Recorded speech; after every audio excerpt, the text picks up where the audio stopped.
Ми мали Женевський формат, з якого США тихо вийшли, так, от, не помічаючи навіть ситуацію, що відбувається. Тому треба, от, що саме ви говорите, долучати, створювати такі майданчики, де США не можуть не бути присутніми. Тому що вони споглядають збоку за ситуацією в Україні, збоку за війною в Україні, збоку за анексією Криму. Допомога, все решта, це не питання, але для Сполучених Штатів Америки це не тягар. Це елементарна річ, яку вони можуть зробити, там, виділити якихось 100, 200, 300, 500 мільйонів доларів на допомогу у вигляді технічної допомоги і так далі. Але за великим рахунком на цьому їхня місія закінчується. Хоча вони мали зобов'язані інші. Так само, як і Великобританія. Але вони їх не Ну, виконують. Будапештський меморандум для них аргумент?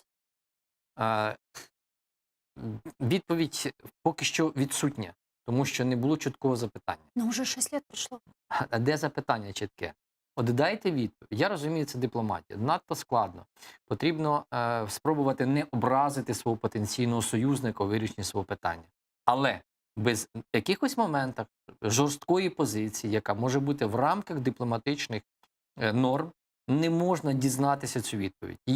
Запитання треба поставити чітко учасникам цього процесу, який був давно, на початку 90-х років, і сказати: друзі, не питання, ви одного разу дали якусь таку, дуже обтікаємо, вибачте за цей русизм, відповідь, що, мовляв, ми говоримо, але не гарантуємо. Так, ми за безпеку там якісь мірі відповідальні, але не гарантуємо вашу суверенітету. Цей договір, не зобов'язував нас гарантувати. Дайте письмову відповідь на це. Зберіться в цьому форматі, врешті-решт. Навіть без Росії.